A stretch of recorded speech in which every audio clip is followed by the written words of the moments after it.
Bonjour. Hi, everyone. Thanks for being with us tonight. My name is Paul Lofiotto, and I'm the coordinator for Art Speaks. Avant de procéder avec la conférence de ce soir, Art Speaks tient à reconnaître que nous sommes situés sur les territoires non cédés des Kanien'kehá:ka. Tiohtià:ke, also called Muniang and Montréal, has been a place of gathering and exchange for many First Nations for thousands of years. Today, these lands are home to a diverse population of indigenous and other peoples. We recognize the Kanien'kehá:ka as the traditional guardians of the lands and waters on which we gather tonight. Art Speaks respecte les liens continus entre le passé, le présent et l'avenir dans nos relations continues avec les peuples autochtones et autres. Nous reconnaissons notre position en tant que colons et en tant qu'invités sur ce territoire et nous sommes très reconnaissants de pouvoir se réunir ici tous ensemble ce soir.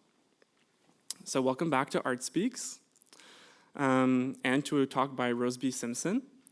As always, we're thrilled to welcome you back to be together, and Art Speaks is always looking ahead, so make sure that you also sign up for our newsletter, follow us on Instagram to get all the latest news. You can see our handle on the screen as well. We're at artspeaks_MTL. And you'll be able to stay up to date for all future talks and receive the invitations for those talks. La conférence d'aujourd'hui durera environ 1 heure, avec une période de questions qui va suivre d'environ 30 minutes, qui sera dirigée par ma collègue Leslie Johnston. Donc, gardez bien vos questions en tête, comme ça vous pourriez les poser à la fin et engager avec Rose. Also, feel free to take photos without flash during the evening, and you can tag us on Instagram. We'll be happy to have those. Et finalement, je ne veux pas trop vous garder longtemps. Pour introduire Rose B. Simpson, veuillez accueillir la fondatrice de Art Speaks, Lillian Maurer.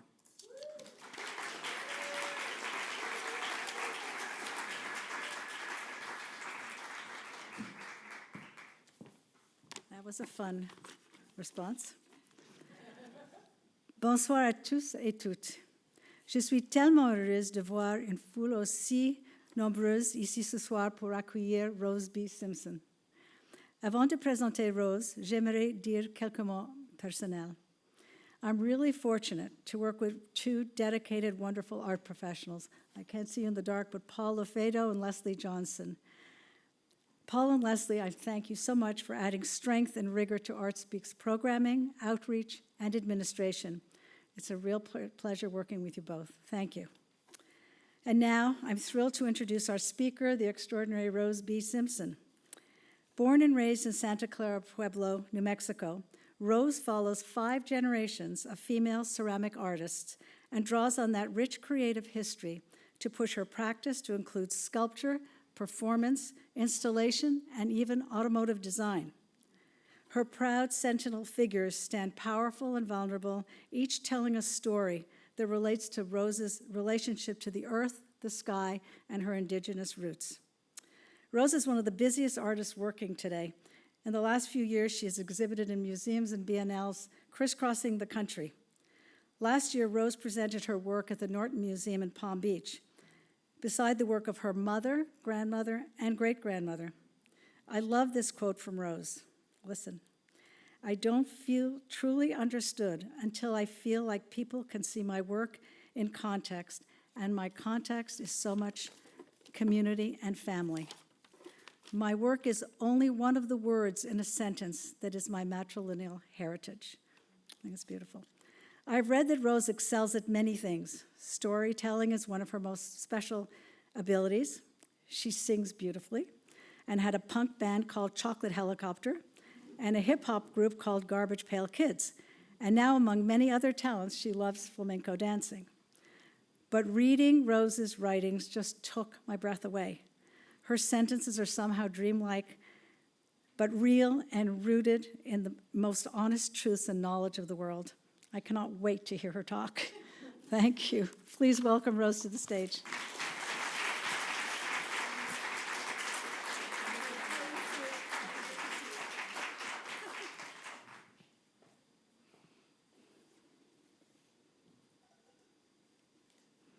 There you go. Hi, everyone. You're like, I'm going to see who you are. Okay. Let's begin. Are we? There we go. Okay. I'm Rose B. Simpson, and I am learning, and I'm growing, and I'm changing. And I'm grateful to be here in Montreal. I've never been here before, and it's really amazing to be outside of the United States right now. Energies are real, and they're visceral, and I'm noticing what that feels like, and it's all very interesting.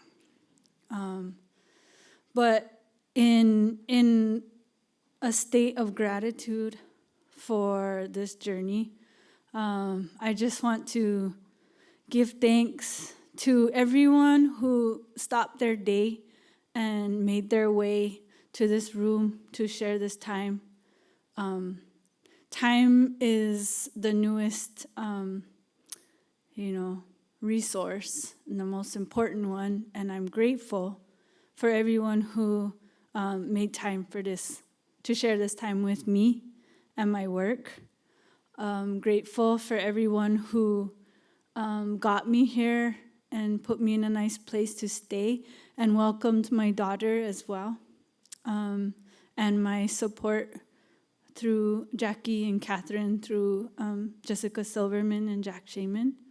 I feel really, really, really blessed to have such a basket below me, holding me and supporting this journey. I like to take a moment and to honor all the unseen, all the unheard, all that which exists in the energy of this place in this moment, all the thousands of stories that are in this building, that are under our feet, that are whispering up and down the street outside, that are still here and go unnoticed. And I always like to just go deeper into this moment to notice what exists beyond what we see. So thank you to all you beings who are here in this moment, on all levels of creation. I guess let's get going. I'm starting with dirt. This is a photograph of my home, what the ground looks like in northern New Mexico, where I come from, where my ancestral homeland is, and where I reside and where I return to.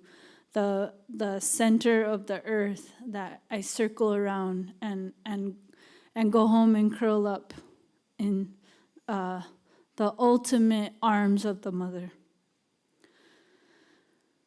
I'm going to tell you a little bit about my journey to this point, and it's not going to be linear. I'm going to sort of frame this into subjects so that I can sort of explain to you sort of my journeys into different investigations of ideas, of experiences of the creative process. Today I was worried and I was anxious, and I have done a lot of talking about my work for the last 20 years. And today I had to call my mom, and I told her, Mama, I've been changing a lot recently. How am I going to go on that stage and tell those people something if it's a lie, if I've changed so much it doesn't work anymore? How am I in my truth? How do I stand there and be authentic about my work and about that which is always changing And she said, believe in yourself. I'll be there with you. And so I wanted to just open that up to say, I am in a really steep and intense learning and growth curve. And I believe this is the world. And I hope it's the world. And I think that most of you in this audience are probably going through a lot right now. And so I'm going to be aware of my own telling of my story so that it comes as honest and authentic as I can, because I think I'm becoming aware of lies and untruths and games and manipulations. And to me, I need to go deeper and deeper and deeper into my truth and into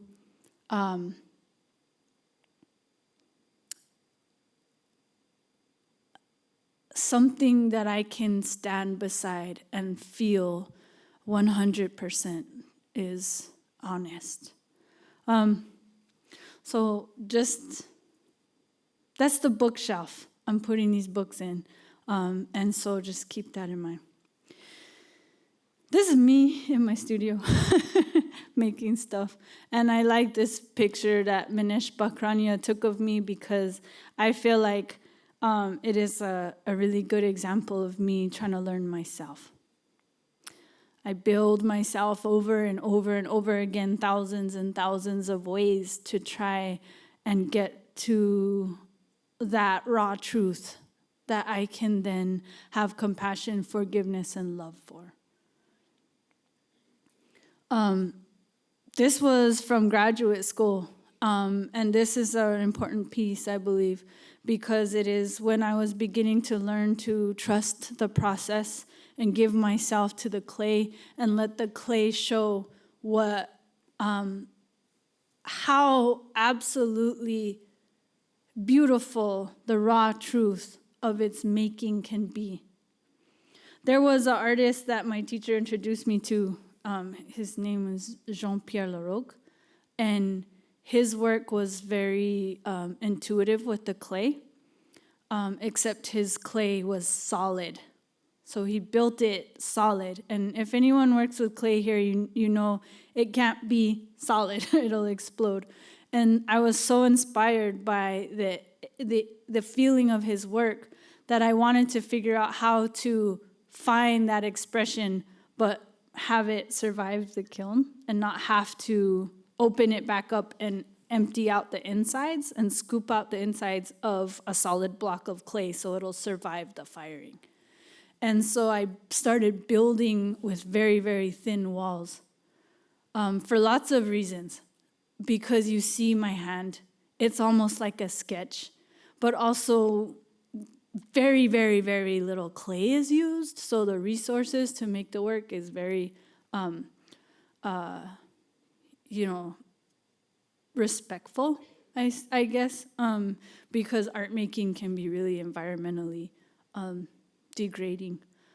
And this process has taught me so much about my own process and forgiveness and finding beauty in that gesture of life and feeling. And the reason I do this is to figure out my place in the world. I'm looking to the stars for context. I'm looking to find relationality with all that exists around me, to figure out how to do this gracefully, to refine the power and exit the victimry that I've been, that has become a pattern in my life, and I don't want it anymore. These are paper bowls that we made at the Fabric Workshop and Museum and hung on the ceiling and then painted stars in. Back to victimry, I think that I have spent my life trying to figure out what empowerment means and what it looks like. And I have I've gone down lots of dark alleys looking for that empowerment. I come from Santa Clara Pueblo. The reason I show this is because this is the sort of stereotype. And it's not just a stereotype, but this is the truth of what my people, the feeling, the expression that I come from. In Santa Clara Pueblo, we come from the high desert. We build our homes out of earth. We are potters. Our relationship to earth is very, very strong. We grow our food. We're farmers ancestrally in Nang Ochu Kujo, in the earth. We make our pots to nourish ourselves and to pray with out of the clay. We build our homes out of the clay. And so that being that is that mother is holding us in all the ways. The piece on the right is actually clay tile on board, and it's at the Portland Museum of Art if you ever want to see it in real life. Speaking of mothers, this is my mother. And when she was a little kid, she had a speech impediment and needed to talk to her mom. And her mom had clay, and her mom's mom had clay, and her mom's mom had clay, and so on and so forth. And clay is an experience of a relationship with mother in my community, in my family. And so my mom got some clay from her mom, and she sculpted her feelings to show her mom and say, this is how I feel. And so bloomed an incredible sculptor. And my mom was one of the first in our family, in our community, to branch into commercial clays, into kiln firing, into large-scale figurative sculpture. And I grew up, just like my daughter, going to her talks and sitting in her studio. And just like watching her walk to learn, I watched her sculpt. And I watched my aunties and my grandmas and all them make pottery. And it became, I didn't realize how important this was until I got to graduate school, that it was second nature. I have a great aunt, Nora Naranjo Morse, who is also a ceramicist and is also a contemporary artist, and she has been incredibly inspirational to me because she never stops questioning and pushing, and once something is comfortable, she does the next thing, and I really, really respect that. And she, has shown me how to be brave enough to push into discomfort and find what's there. Some of the concepts, speaking of pushing into discomfort and finding what's there, are about building an experience that might be uncomfortable or has hard history and looking it in the face. And in a sense, like, a lot of my work is kind of small, so they're like child size.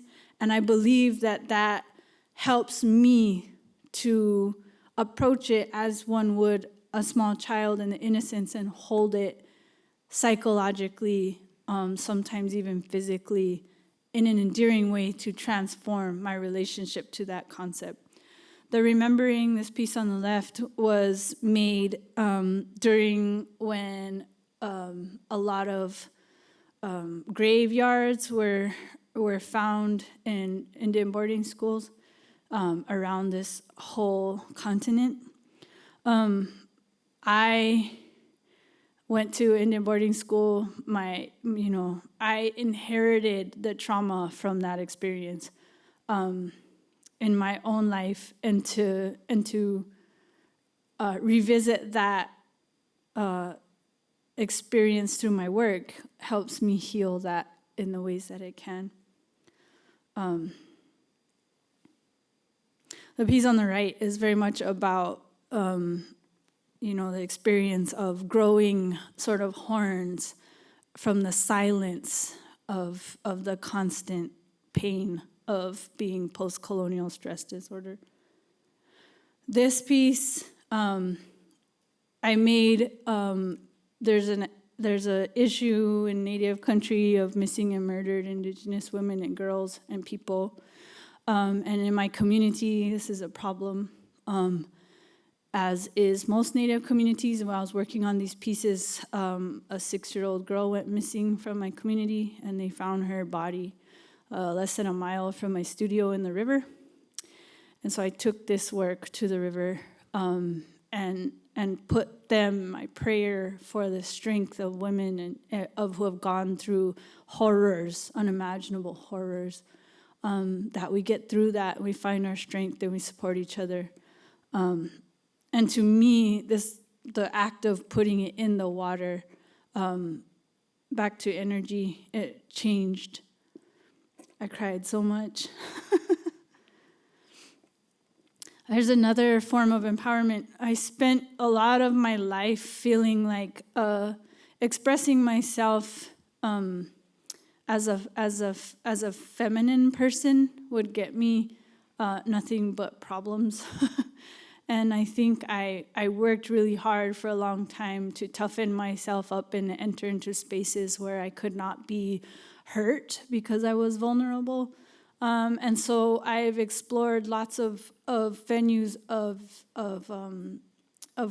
what I felt was empowerment, and I realized there were a lot of male spaces, and holding myself in sort of a masculine energy and surrounding myself with that to feel more powerful. And it's just been transforming. But this is an example of I took a car that I built, took over the street, had a sort of gender queer and queer people taking up space with that in objects of adornment that they expressed to me would make them feel powerful, and I made them specifically for those people. Once I became a mother, things started to change, and I started realizing that power actually could be incredibly strong as a nurturer and as somebody who can push past discomfort to give love and life to another human being. And so I actually did this project in Las Vegas, Nevada, with a Southern Paiute community member, Fawn Douglas, and we collaborated on a moment of empowerment, and it started to look more feminine and powerful in that.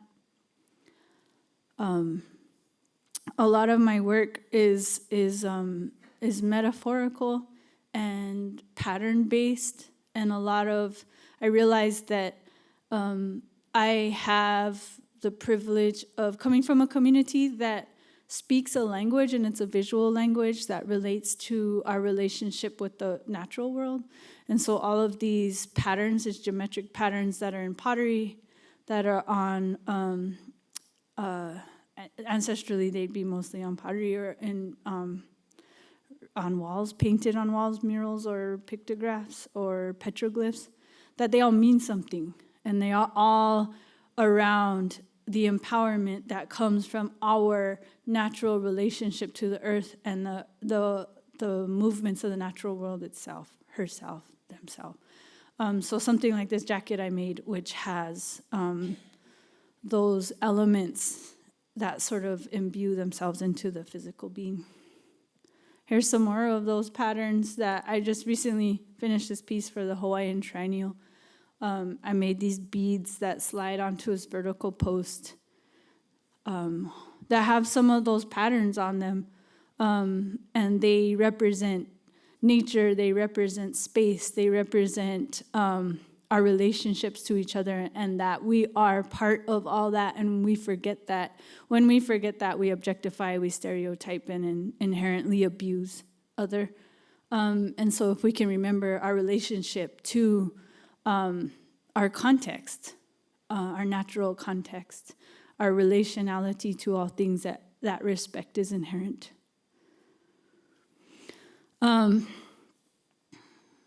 These are other investigations into empowerment, into strength. A lot of my pieces don't have arms, and part of that is because I have deeply internalized that I am worth what I am able to do, and I am trying to let that go, and that sometimes that it's okay to just be, and in that space of being, that worth, that true worth can come from true self-awareness and consciousness. So like this smokestack thing that's coming out of the roof of this one's head is connected, and it's connected to something else that's doing something by being. And the one on the right is busy with arms, building, inspiring, working on oneself, and intentionality and thoughts to bring forth what is possible in the world. Because we're responsible for our community, for the next generations. We are responsible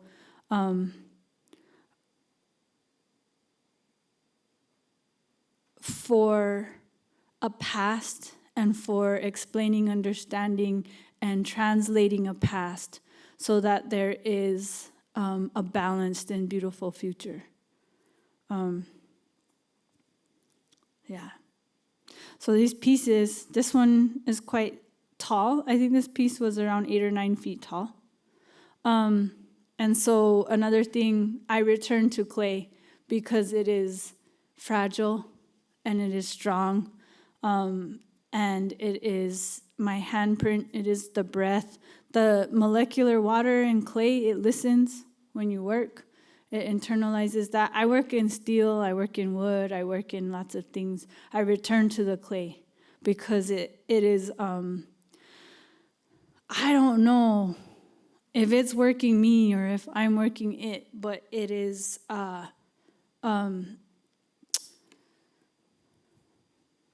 it's a relationship with someone. Clay is someone to me, and it is a collaborator in this process of creative and intuitive life. These are actually concrete. So these pieces these actually link directly back to this idea of power from grace. And I feel like I have been sort of pushing my own worth and my own strength and my own power through forceful, directed, sort of masculine ways. And as I became a mother, I started realizing that there's a lot of power in grace, and there's a lot of power in patience, and there's a lot of power in silence and waiting and intuition and listening and knowing with a capital K. This work was intended originally to go at Plymouth Rock, the Wampanoag Narragansett community. I think it was just the Wampanoags said, "That's not your fight." And I said, "You're right." I don't want to be, I'm not from that area, New England. I'm from the Southwest. And if we have a hard history that I need to address in the Southwest, I will step up, but that my people weren't there for that story, so it's not my place. And that was an incredibly beautiful thing to hear. Someone say, "No, you can't do that," and to say, "You're right, I should not do that. Thank you," you know? And the work got moved to the field farm near Williamstown, Massachusetts, in Stockbridge, Muncie, ancestral homelands. And we got to engage this work there, and they've traveled in lots of places. They are about 9 feet tall. They're 9 feet tall. And they have eyes that go all the way through, and they wear necklaces. And the whole point is that we forget that we are in relationship and that we're being watched. When we forget that we're being watched, we act entitled and unconscious. And all of us do it. I do it. I forget that we have forgotten that there's consciousness in things that we have deemed inanimate. And those things are watching. And our respect, when it's limited to only the things that we deem deserve respect, becomes problematic. And so with these pieces, the sky is watching. The birds are watching. Whatever is behind these pieces and the holes in those eyes are being able to see. And we struggle in giving consciousness to inanimate things when they're not anthropomorphic. So if they are a human figure, then maybe we will feel it more. These pieces sat through the year. This one you can see the eyes, the holes. And the necklaces are that grace. It's not doing anything other than showing. It's not doing anything other than being. There's some scale. And they moved all over, which is pretty cool. 7 of them in Wisconsin, Kohler. 5 of them on the roof of the Whitney, overlooking the city.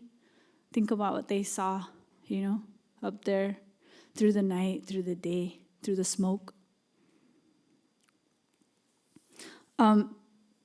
So back to this thing. Gender and power. This is a pot that is ancient, ancestral Puebloan pot from central New Mexico. And in it, I love to show this because it shows the world.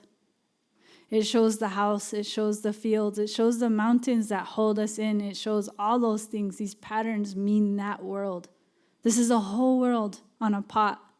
And when I say I go home, it means I go into that pot. That is my place, that is my space, that is my ancestral home. And that is the mother, and she holds me. The aesthetic of strong women in the area, in the Pueblo and Southwest, women made the pottery. And it makes sense. So Maria Martinez is from San Ildefonso Pueblo on the left, and her partner were some of the first to figure out carbon reduction firing with animal manure that makes the surface of the pot super, super black. The clay is actually red. So when it's fired, it turns that dark black. She polished them really, really shiny with a stone, the surface, and then painted over that polish with a slip, and it made it matte. So the design itself is simply shine versus matte. And that is a very familiar aesthetic where I come from. These are traditional pots of my community, my Tewa community.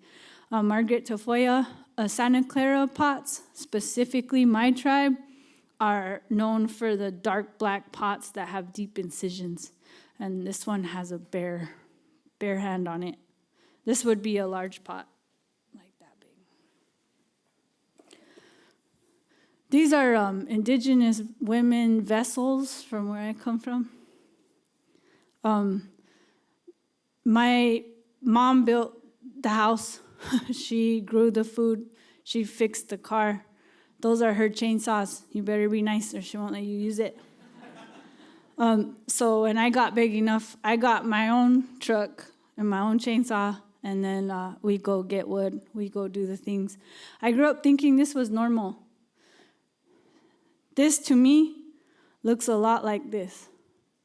This, to me, feels a lot like that. And it continues. And so gender was always this empowered and beautiful and serious and strong thing.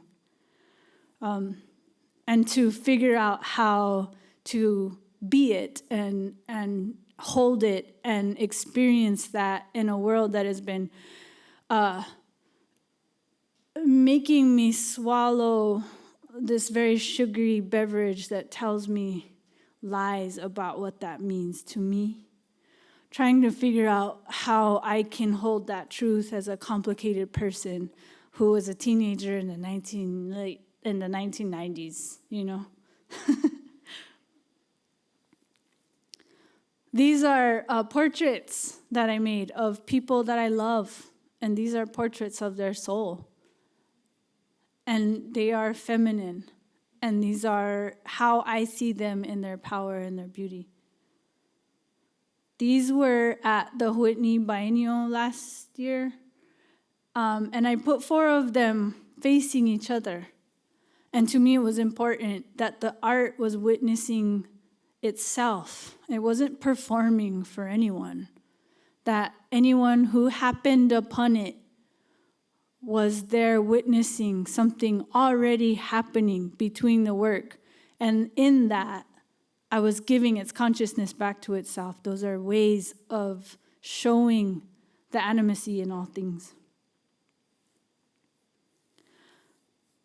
I was told when I was a kid that we don't become a woman and we don't become a man. You are only a child. You don't get gender until you become a nurturer, until you become a mother, until you become a father, until you care for someone else. That's when you get gender. And I didn't fully understand that. I don't think I could until I actually became a parent, till I became a woman for the first time. And I felt so much of my life before that was about nurturing that within myself. What is that small being that is me? And how can I hold that? How can I begin to figure that out through compassion and understanding so that I can be energetically that for myself and for other beings in the world. The piece on the left is the first piece I made when I became a mother. And it's small, but it's I actually had my baby strapped to my chest while I worked. And it changed me. It changed my work. Part of it was I didn't have as much time to sit around, twiddle my thumbs, and think about what I was going to make. You get 10 minutes in the studio, right? Before the baby starts crying, before something happens or she gets into something, or you know what I mean? Like there's a mess happening. So, you know, my intention in the studio had to become super clear, super direct, and super to the point. And I felt that was another source of power where you kind of run out of BS, right? Like you have to get straight to the point. I'll get to that later. So my values started changing, right? So it was less about being tough, less about seeing how much I could carry or who I could push around or how tough I could be, and more about how I can hold my foundation and my values present as much as possible so that I can nurture a human being to be a really good thing and have a good experience in this world. And we know this. Deep down inside, somewhere floating in the air, there's whispers from shadows that are telling us where and how to do this. It's there. We know. There's a knowing. We just have to find it. And in that silence, it will tell me. It will tell you. I'm learning to shut up and listen. And that in that space, there's so much information. This is my kid. And she's been a part of every part of this journey since she came to me. This is a piece called Seed that was recently in Madison Square Park for the summer last year. And this is about listening, actually. I was walking through Madison Square Park and I asked the place, what needs to be here? Show me what needs to be said here. And it said, this is a place where people come to remember who they are. In a place called New York City with these tall buildings all over the place, this is a bowl of humanity. And parks are so important in a place like New York City for people to remember something about themselves. I don't feel safe in cities. I will wander the country in the boonies and the hills, and I feel safe. I don't feel safe in cities. And so I don't feel like I can be vulnerable or soft or let my defenses down. And so I created these ancestor beings that are watching so that the center being can sort of melt into the place. And she's sinking in, and in that, there's these indigenous plants that are growing up around her. And she's remembering where we come from, what it's like to be connected again. And then in the inside are all these little faces watching her, because we need to show the next generation how to do it. And if we show them how to be disrespectful and entitled and unconscious, that's how they'll be.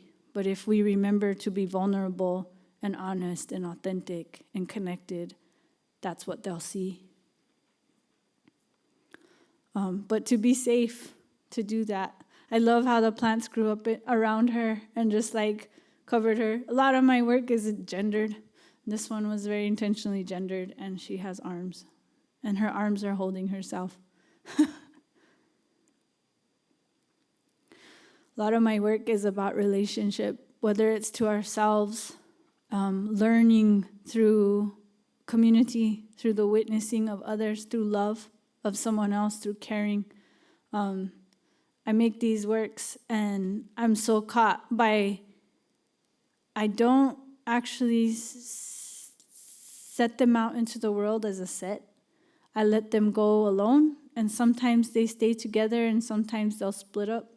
And to me, that tension between them, if they travel away from each other, like twins in the world, there's always going to be this rubber band that sort of stretches between them and will strum no matter what, and they might come back together. We can learn from that. It's not like a bad thing that they separate, it's not a good thing that they separate. It's that we become aware of the effect we have on each other, even if we're separated long distances, that we're still energetically connected when there's love. I have an incredible crew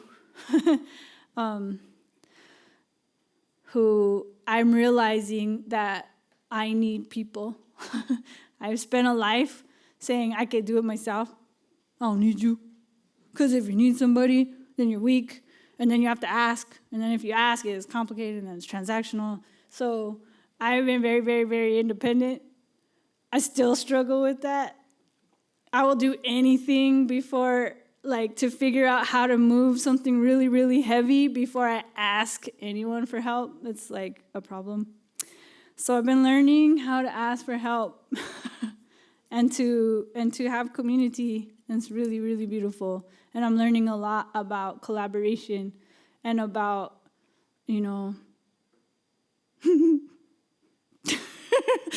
even my own thoughts of, you're doing it wrong, give it to me. That's how I was, that's how I learned in the Pueblo was, give me that, you're doing it wrong.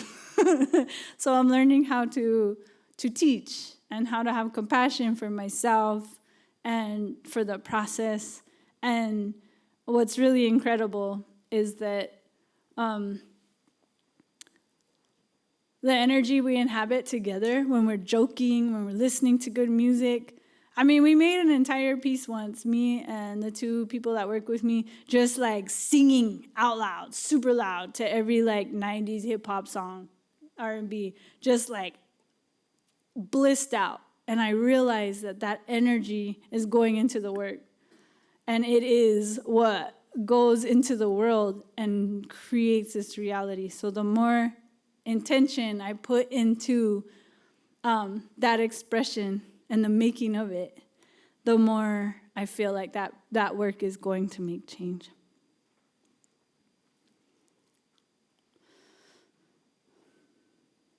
When we understand our context, start understanding that we are the stars and it is all spinning us, and we are part of the spinning of the stars.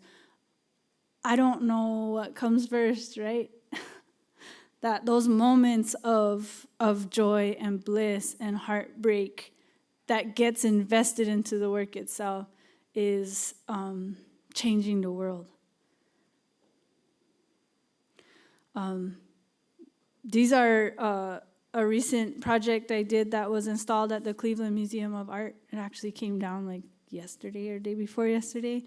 2 24 to 27 foot figures that were inspired by this cut in the side of the highway on the right. Steel bases that were carved with mystical creatures and filled with granite, like the rock from the very top of the mountain. And then beings that are made of layers of colored earth. I don't know if you can see, there's like a belt around the chest that represents like the cityscape, and then the clay head, the bust that has necklaces representing our human existence. And then above that is the clouds and the sky and the thoughts that create our reality that turns into the rain and drips back down to the beginning. This is scale, first scale. And these are actually going to be headed to Jack Shaman's school at Kinderhook in New York. If anybody wants to see them, they're a little closer. Still kind of far. So the vessel, and this one is important to me because, like I said, the house, the pot, the field, the world, the body, it is that which is holding. What do we put in it? What is it holding, and how do we, is it medicine? Is it something that hurts us? This is the feeling of, this is an ancestral home site for my Pueblo people in desert Southwest. And there's like layers of this being. I keep thinking about our internal world, psychological, spiritual, emotional, as these rooms inside of our body. Our body is this home. And there's layers in this vessel of investigation, of finding, of places to be. How do we be aware of that? How do we inhabit those spaces with consciousness? This was an installation I did for Savannah College of Art and Design. In their windows, I got to make a star out of the windows with window tint. These are tall. I think they're 8 feet tall.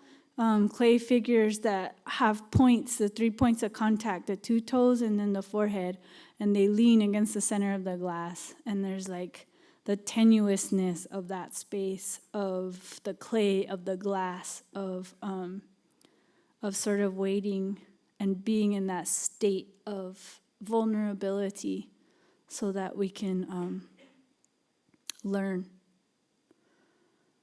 Because these pots are holding something. They're these vessels. I went to my mom's house, and in her yard, these 4 pots were on the ground, and I took a picture. I didn't make those. She did. But I was like, oh, wow, look, they're breathing. And I realized, look at my person over here. She's breathing. They're breathing. They may not have arms or hair or breasts. They have ears to hear and noses to smell, and mouths to speak, and eyes to watch. They're busy. Whether it's the walls of a sculpture or the walls of a house, we're filling these spaces with intention, with consciousness, with our actions and our prayers, and what we put into the world to be. Maybe it looks like a mom. This is me being a mom. That's what it looks like. It's my kid. This is a 1985 Chevy El Camino. The moment I realized it was a mother. We took it to the fields and harvested because it was low to the ground. And my little nephews could reach in the back and put the corn and the beans and the watermelons and the cotton in the back of the El Camino. So I turned her into a pot, into a mother. This is back to Maria Martinez's style. Her name's Maria. She keeps changing. Cars are not ever finished. If anyone knows that has a car, knows a car that they work on, cars are always have potential, always have potential. So if you notice in this photo, she has different rims and she doesn't have a Sylvester Stallone nose. This one, she had cowl induction and new rims, and then I fixed the bumper so it didn't hang off all 80s. Some prints I made at Tamarind, the one on the left is alternative finishes. When I made Maria, I made both sides match, and then I realized later that no one ever sees both sides of a car at the same time. And I saw that, I thought it was a missed opportunity, and so I made prints about what other sides could look like. This is what I'm working on now. It's a 64 Buick Riviera. I'm showing a rust hole. This here is a rust hole. This car has hydraulics. Hydraulics are pistons that make the car go up and down, low and high, hit the switches. So I've been doing this body work, getting this car ready for a show at the end of the summer. So Maria and this car, I've been calling her Bosque, are going to be shown together, which is pretty special. This is kind of what it looks like. She had lots of rust, so the picture on the right is like cutting out a piece of the rear window, the rust, and then fabricating sheet metal and welding it back in. That's what I've been doing. I'm like a car dentist. But another day I was doing these windows and I was like, nobody is ever gonna see this. Like, no one's ever going to see this. It's underneath, it's buried under glass. And I was like, you know what? It's not about that. It's about the love. It's love. And I'm loving this car, and I'm listening to good music. And me and my buddies are joking and teasing each other. And it's a really beautiful experience. And I want to be there. And I show up with a smile on my face, and I'm happy to be there. And no matter what happens, this car is going to be loved. I'm loving helicopters. I've been taking classes to be a helicopter pilot, and it is teaching me a lot about toughness, let me tell you. I went in there like Top Gun, you know, and I sat in that seat, and I realized I had to be so slow and careful and precision and vulnerable and honest and very, very, very careful and very, very honest and connected almost. First time I hovered was a spiritual experience. I was like, I'm not doing this. There's something else. Because of the critical, anything can go bad. Like, there's a million things that can go bad at any single moment. And so the feeling, this has been pushing me to a new level of vulnerability and connection, I believe. And I have to do it in spaces that are kind of pompous and male and toxic and stuck up. I guess I have to go there to figure out what that means. Because really, it's all gonna go full circle into where is the beauty really? No matter how much love was put into this car and the stories that exist in it, it's now in an arroyo upside down with sagebrush growing out of it. And it's beautiful. All this to try and figure out what is truth, what is real. What does it mean? What do I cover? What do I reveal? What do I let show? These are pieces of my soul. Who gets to see that? What are the boundaries of what gets told and what doesn't? How does that help? How much do I give? What am I changing? Why?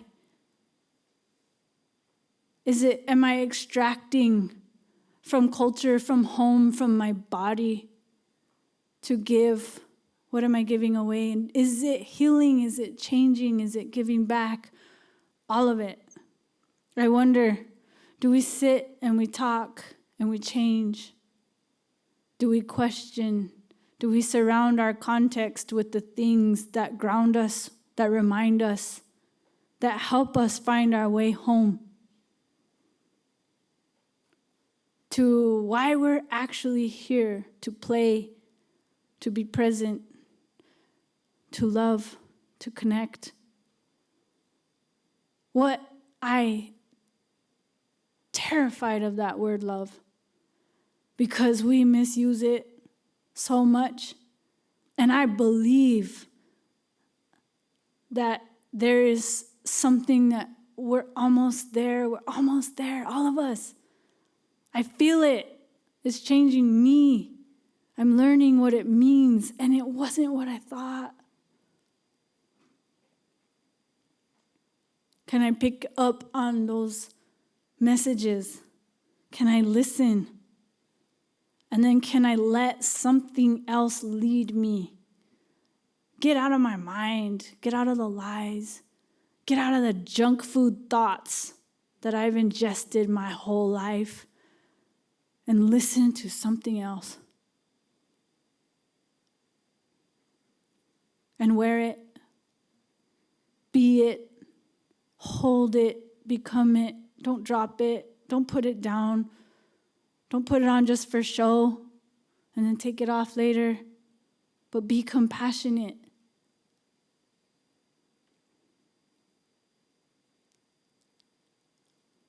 Remember where we are in the scheme of things. And to this wall on the left, it had a stripe of blue stones in it, and it was plastered over so no one would ever see it, but it was there. And when we know what's in there, and we don't necessarily have to advertise it, but the intention is in there. It's in your bones. It's in your joints.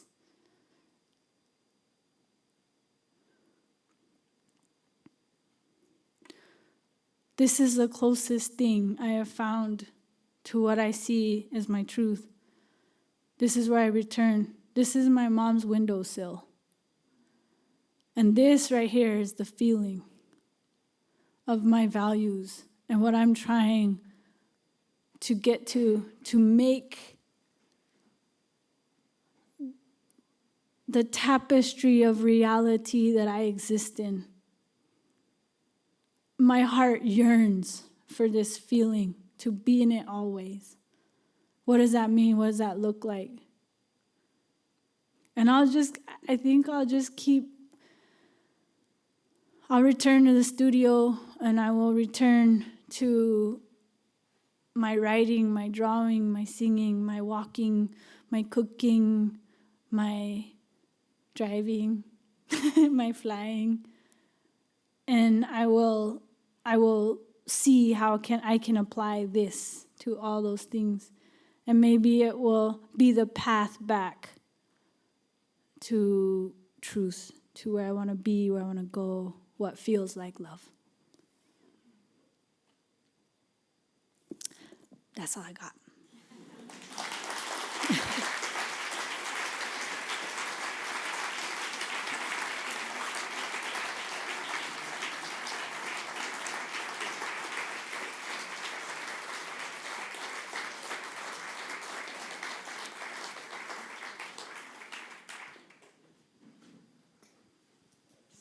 Thank you, Rose. That was unbelievable. It was moving. I think you showed us both your strength and your vulnerability and your love, and it was just a beautiful, beautiful talk. I don't know, does anyone have questions? We've got a couple of mics.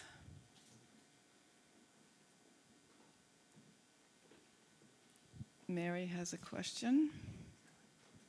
Hi, thank you so much. That was deeply moving and inspiring and beautiful.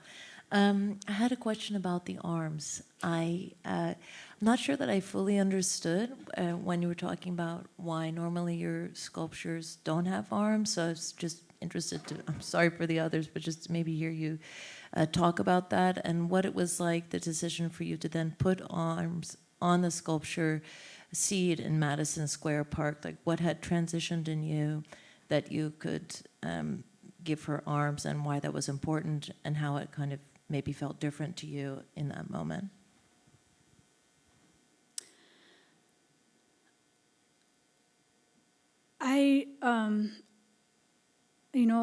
I'm dealing with a lot of, empowerment and self-worth, and I have felt like my self-worth was all wrapped up in what I could do, what I could accomplish, how busy I am.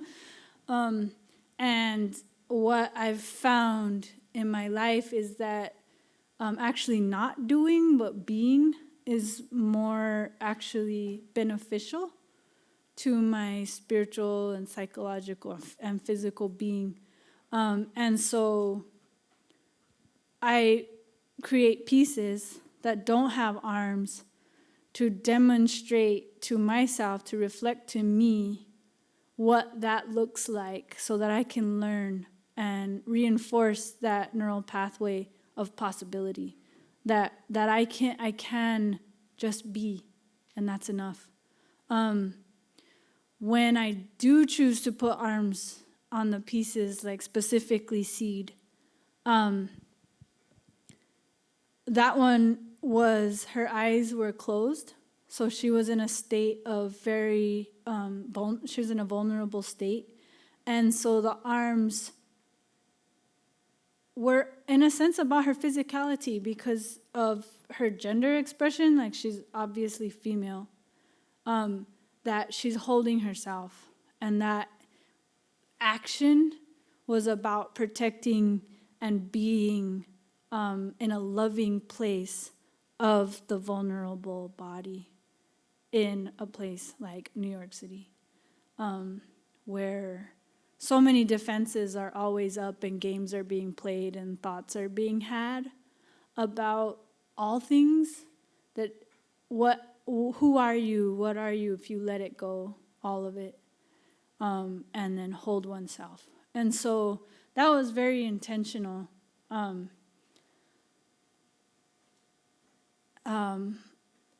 Other times I'll actually put handles on my pieces where the shoulder would be, so like amphora handles, the little jug handles, and that to me reinforces the pottery, the vessel nature of the piece. And then I'll string beads from that, like a necklace of beads.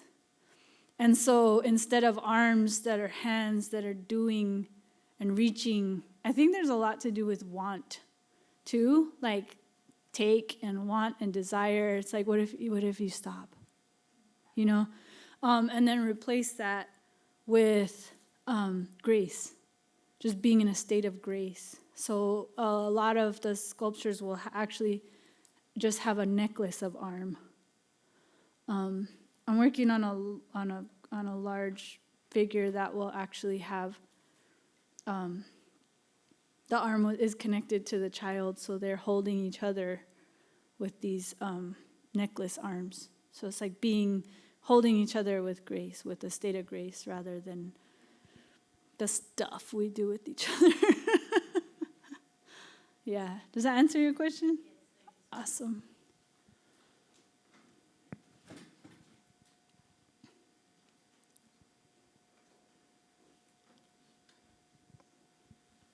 Hi. Thank you so much for this very grounding and felt talk. I've been thinking about your piece. I think it was in Philadelphia, the one that's on a pedestal, or was it in Cleveland? And wondering about that decision to put the sculpture on this pedestal, which reminded me of other monuments of, public monuments of colonial figures that we find, all over the world and the continent, but that make up for so much of our landscape. So this feels very intentional because we don't find those pedestals in other of your works. So I was hoping to hear a little bit more about that. Thank you. That's a great question. Yeah, exactly. I did that on purpose because we were building monuments, right? And there's two of them, and they witness each other. So they're giving their animacy, right? They're in a state of the space between them is strummable because they're already in an interaction and we're only passers-by, we're birds. And so to me, the reason I put them on those pedestals was because of the value system. I wanted to elevate and honor and make so immensely important and big our context, our environment, our mother, our the earth that holds us. So the layers of it, right? So it was underground. The pedestal was the underworld. It was the mystical world, that which holds us, and it is the rocks, the weight, the ballast that is the very thing that makes us who we are. It's the stardust. It is the minerals, the electricity, all that we are. And then as it goes up, the human part of it is the small, right? It's the small part that the context we're in is actually monumental. And to me, it was an opportunity to make a monument to a value system that is not honored or valued in our world. So it was using that language. But honoring something else in a different way. Does that answer your question? Yes, thank you. Awesome. Hi. Hi. Rose, thank you so much for your talk and the honesty and grace that you've presented. I really enjoyed hearing you talk about Maria and also Bosque and how you're forming this new vessel and vehicle. But I'm interested in how you're thinking about gender and relation in regards between Maria and Bosque. As it's being formed, if they're siblings, if they're parents, how are you kind of envisioning this as it's being developed? That's complicated. I went to school for auto body, automotive science, and the girls' restroom was real clean because I was the only female in the whole building. And that in itself, I've always loved cars, and so I found myself in car spaces, and that is a complicated world, it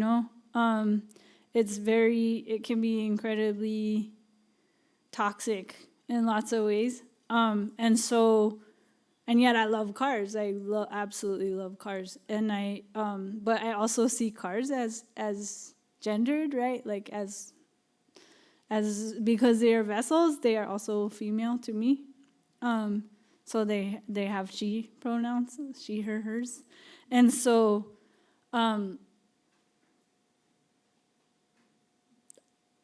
as we work on the cars, as we interact with the cars, Maria is a whole thing. I talk to her and we fight. She is a whole being. It's unreal. She is someone for sure. That car is someone. And I'm in relationship with her.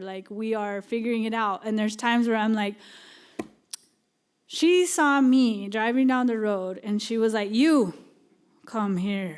And I went because she called me and she says, I'm going to need you to fix all my dents and paint me and put a new engine. Like, she made me do that. Like, I don't feel like I had much say in that, right? So, like, she made herself through me. Like, she imagined herself to be who she is in this powerful being and saw me as the wrench, as the tool to make that come true. And so when we're interacting with the 64 Riviera, I'm aware of who touches her and how they touch her. Because she is a body, and she is a being, and she's listening. You better not talk mean, around her, because she's going to respond for every action. There's another. So, like, be respectful, and it is a.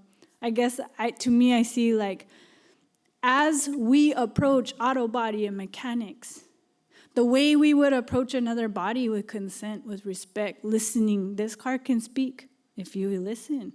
And the people we bring around her, the kind of environment that we build as we work on her, as we heal her, as we love her into this glory that she already knew she was going to be. She just called us to become it. I drove all the way to Detroit, Michigan, nonstop, with a little tiny kid and a homegirl, and, like, got this car. Why? She was like, you, come get me. I have something to do in the world, and I need you to do that. And we have to respect that relationship. I feel like the clay, I don't know if I'm making this work or the clay is making me make it become a thing that needs to do a job in the world. And I'm only listening and heeding. All I say is, who do you want to be? How can I be of service to the message you need to put into the world, dear, conscious material? Whether that's clay, wood, steel, I ask and then I approach it with respect. And that's the same with the car. Dear car, how can I be of service to your journey in the world? And there's some cars that I don't like. I mean, we don't get along. It's a thing, I won't mention any names.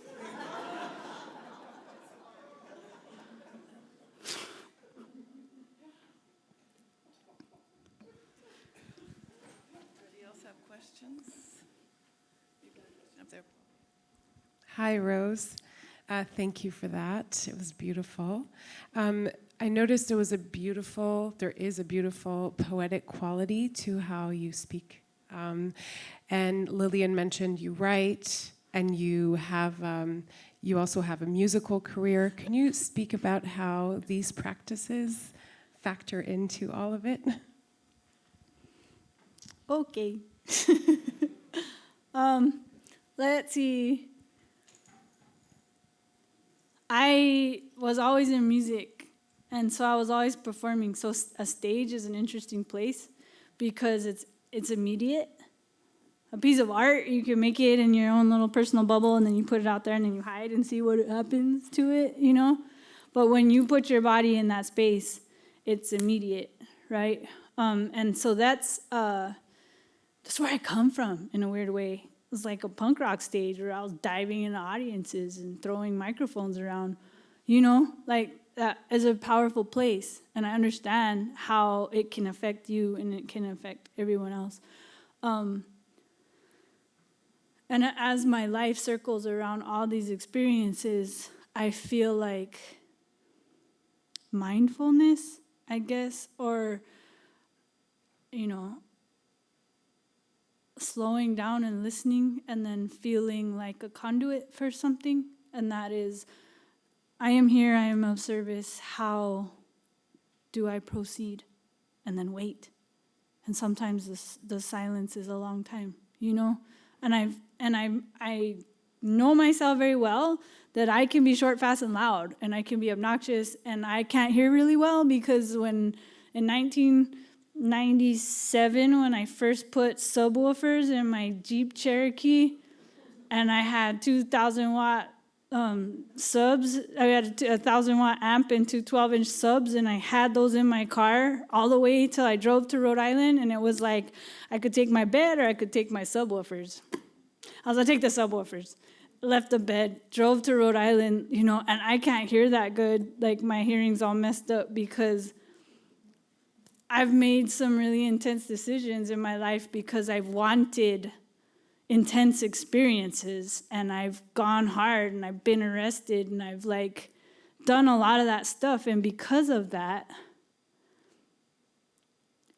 I'm grateful for all those things that have shown me back to silence, back to noticing the shadow across the wall and letting it move me to tears. And when I was in graduate school at RISD, I didn't feel understood. I didn't feel understood at all. And I knew my professors had to read my thesis, and the requirement was 6 pages, and I wrote like 87 because I needed them to hear me. I needed them to listen. And then after I did that, I decided that I didn't have the resource of indigenous aesthetics to explain what I was trying to do to the people, especially specifically my professors. So I went back to school to get a second MFA in creative nonfiction to write the scholarly text on indigenous aesthetics that I needed. And doing that, I ended up teaching, co-teaching a seminar with my brother, who now has his PhD in American Studies, on indigenous aesthetics. And in this seminar, this is meanwhile, I'm in graduate school, we were like, you can't talk about indigenous aesthetics in the language of the colonizer.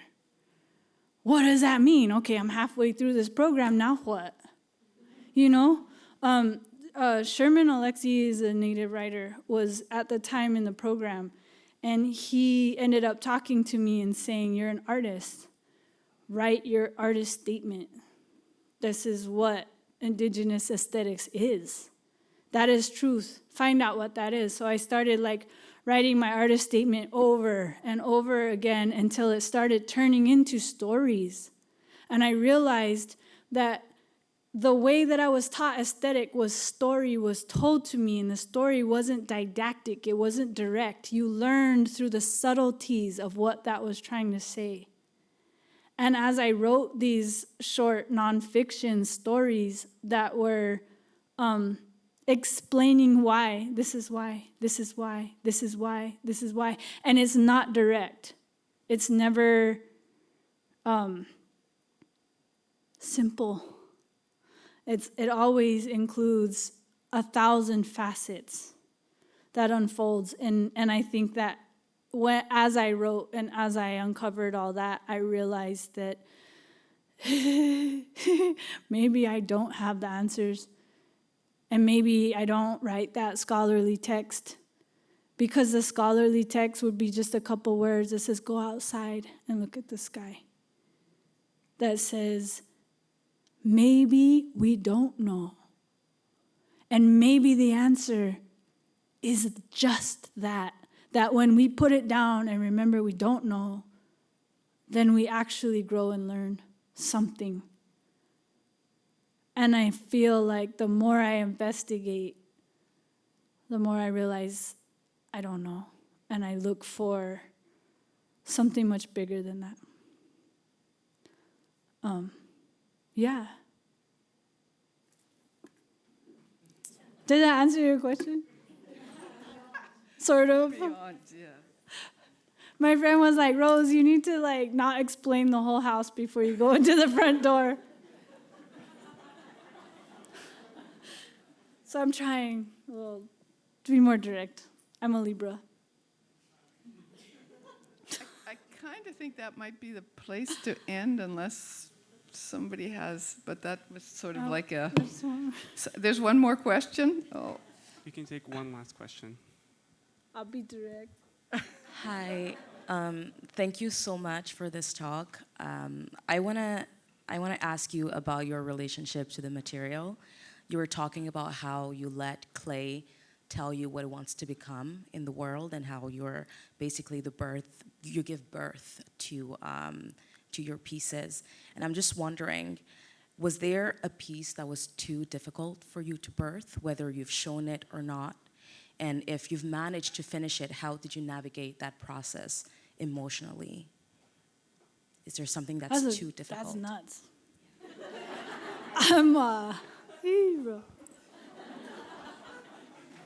I'm kind of riding on the heels of that right now.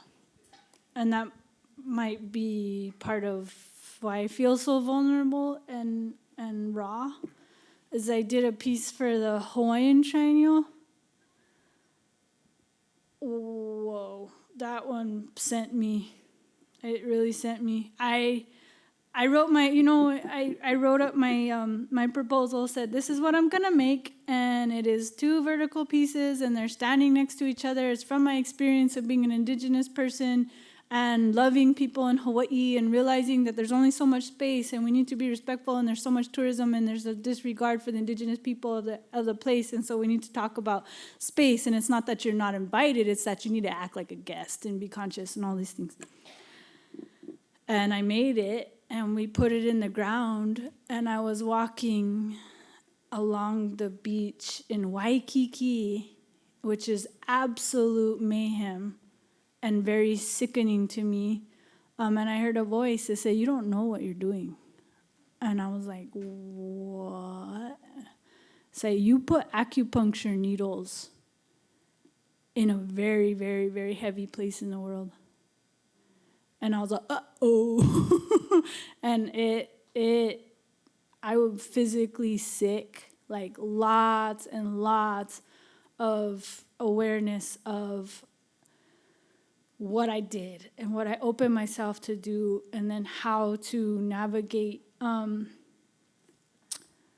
that experience gracefully, authentically, compassionately, respectfully, so much of that. And there was a point where I was so mad and angry at those pieces for making me so sick that I couldn't even look at them.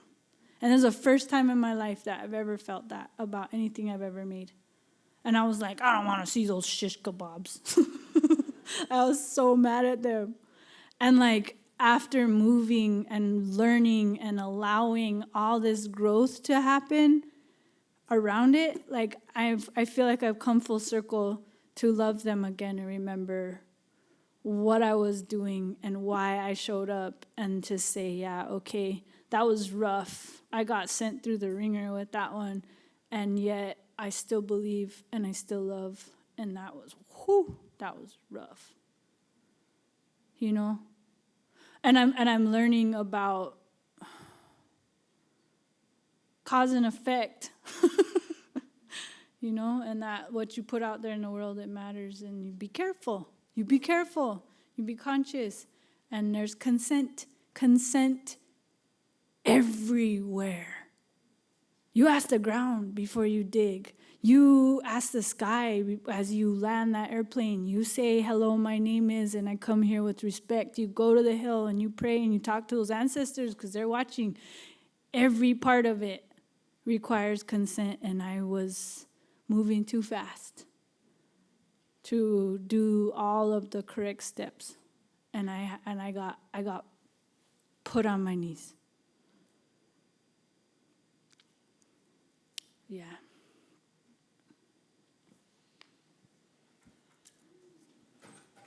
Thank you. Yeah. Thank you all.